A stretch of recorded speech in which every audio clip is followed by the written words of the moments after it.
Hi guys, so yeah, I really am a big kid. As you just saw from the footage there, I've converted an RC car into an Orc Buggy and took it over a local sort of forest area and had a lot of fun. I've always wanted to play with an RC car, never had one as a kid, but obviously I'm an adult, big kid, so yeah, I can afford to buy stuff. So yeah, this is kind of what I got. So as you can see, yeah, I've gone for quite a chunky monkey here as well. I'm going to be sort of 3D printing and converting it to make it look like an Orc Buggy. So I need something fairly powerful because obviously it's going to take quite a bit of weight. So this is my first ever RC car. And yeah, I really am a big kid sometimes with this channel. But absolutely loved making this video, loved doing the conversion. Probably going to do another conversion already, even though, well, you guys haven't seen this video. So yeah, some big chunky wheels, some real good suspension on this.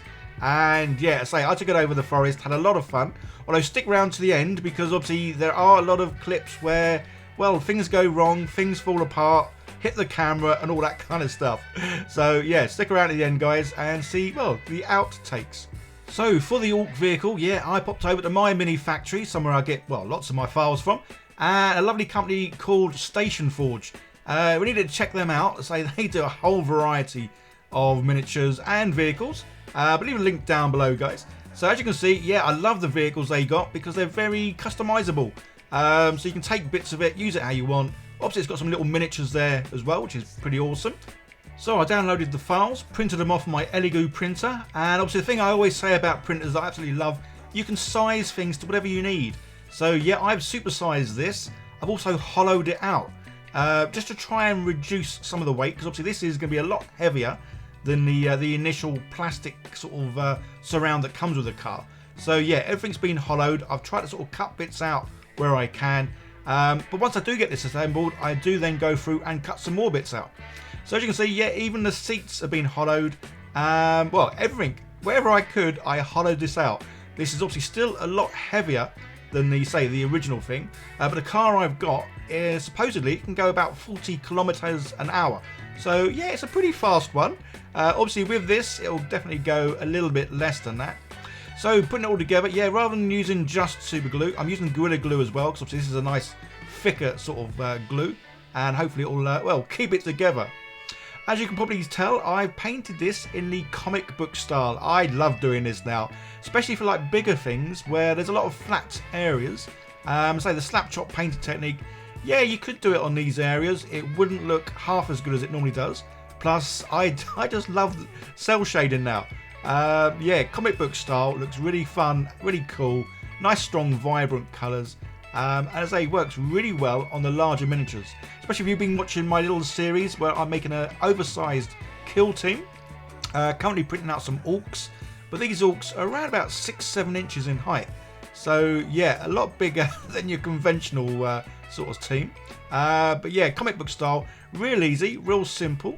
It's just a case of getting a couple of colours on there. So for every colour I'm using 2 different colours. So a lighter one and a darker one.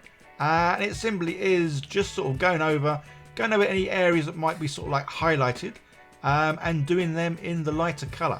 Although it's not until you actually get the black marker pen that it starts looking decent. Otherwise it looks like, well, it looks like a kid's painting it, which I guess in a way I am a kid because I'm a big kid. So yeah, the black lining going around the edge really sort of makes everything pop and look really well. So something I need to mention here guys, this is actually a collaboration with another YouTuber that I recently came across. Absolutely love his work. I'll leave a link in the comments as well as the description. And it's a lovely chap who goes by the name of Mini Axe Crafts. And as you can see, yeah, some awesome looking videos here. So lots of sort of Warhammery types of stuff. But yeah, builds, making stuff, and yeah. So guys, go and check him out. He's awesome. Yeah, some wonderful stuff. So this collaboration, we're both going to convert and sort of rebuild an RC car. And we've also set a couple of challenges to do. One's obviously sort of see what kind of top speed you can get out of the thing. Another one is to, well, launch it off like a ramp. And then to, well, go through a load of bean tins. So yeah, stick around to sort of see how this thing copes. One thing I will say, this didn't come back fully intact. which again was another reason why I'm thinking about already making another chassis for this thing. So yeah, the Orcs, again, printed them out large. In fact, I actually started making this video before the Kill Team one. And it was because of this, obviously me printing out these larger Orcs, that I thought, yeah, I'm going to build a oversized Kill Team. So yeah, it's all because of yeah, these ones. Again, I just love oversized things. So even though this channel is called Miniature Hobbyist, I made it to change it to Biggest Hobbyist, because I say I'm just loving these oversized Orcs. Look really good, nice and chunky, plenty of definition, and again, yeah, comic book style painted, just because, well, I love it. It's so different from Slapshot, as in obviously the colours you use, definitely more vibrant. Again, until you put the black pen liner on though, even when I'm doing it, and I've done quite a few of these sort of miniatures now, it's only when you do the black pen mark that it starts looking half decent. And the great thing is, you don't have to be too neat with this, as you can quite clearly see. So yeah, so where possible, I do use a big black marker pen, as this is obviously a lot easier to use. But there are some times where I can't quite get into the little nooks and crannies. So yeah, paintbrush and, well, black paint. And again, don't need to be too neat, because the good thing about this is you can go over and correct any sort of big messes by repainting over it. So another joy of this while over the slap chop. And yeah, I just love it. Yeah, guys, I think I'm becoming more of a kid the more I do this channel.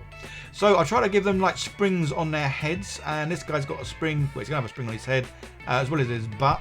But yeah, check out the rest of the video to see just how this vehicle sort of copes. So say this is quite a lot heavier than the initial sort of surround that came with the RC car.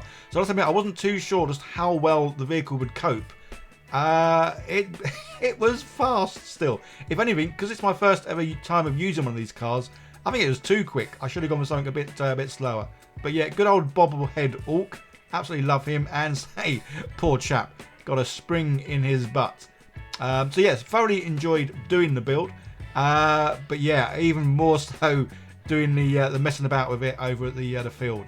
So one thing I should have taken more care and time with, not just the drilling the hole in the right place, but is the securing this to the actual RC vehicle itself. So here it is, say nice big chunky, nice suspension. So obviously I was drilling those holes out to sort of locate on the back sort of prongs. I didn't do anything like that on the front, and that did cause me quite a few issues with crashing. So I'm blaming the car, not the operator. Yeah, I need more practice. So yeah, the front of the car, there's a couple of little bits of stick there you might have seen me glue on, and that's how I kind of try to keep it, well, keep it together. So there we go, and that's the new chassis sort of built for it.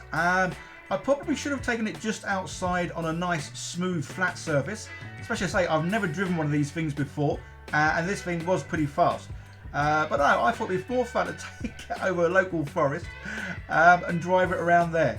Obviously the forest was a little bit more bumpy, a lot more things in the way, but I had so much fun with this, guys, it's untrue.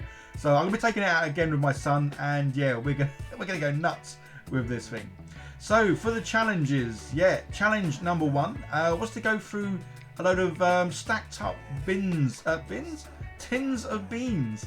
Unfortunately, I didn't have any beans, so I used some cake cans? Man, I can't talk. Coke cans. I think it's just because I'm so excited about what I've done with this video. It's nuts. Yeah, let's watch some video and see how this worked.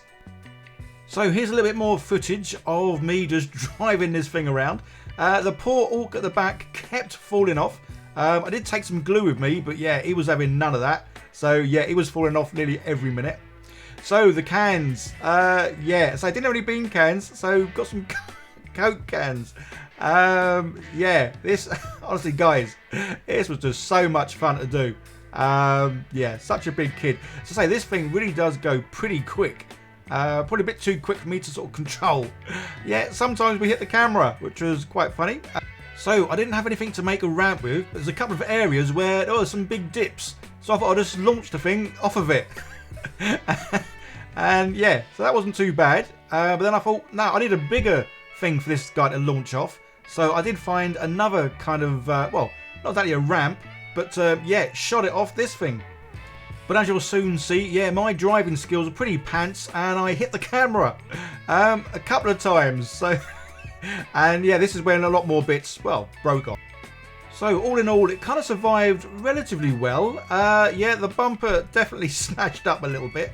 Again, this is why I am already thinking about making another sort of chassis for this. And I'm thinking the Scooby-Doo Mystery Machine, which would be quite cool. So guys, don't forget to go and check out Miniax Crafts, as I'm definitely going to see what he's come up with and see how he managed to sort of, well, launch the vehicle off a ramp into some baked beans or whatever he may have used. So yeah, link down below guys, don't forget to check that all out, as I had so much fun making this. Yeah, and I'm definitely going to make something else. So guys, if there's anything you want to see me make for this this RC car, yeah, by all means let me know in the comments. If you can think of something better than a Scooby-Doo machine, then yeah, I might do your thing instead. And here's just a few of the outtakes of the, well, the many sort of crashes I had with this thing, rather into well, into the camera, or just bits, well, keep falling off, because say this thing goes that fast. The terrain was definitely bumpy, but I had a lot of fun, and as always, that's the main thing. I hope you guys enjoyed the video as much as I certainly enjoyed making it. Don't forget to like, share, subscribe, all that fun stuff. Probably another video on the screen somewhere here maybe. Give that a click, see more what I do. And don't forget to check out Miniax Crafts, as yeah, it does some awesome work over there.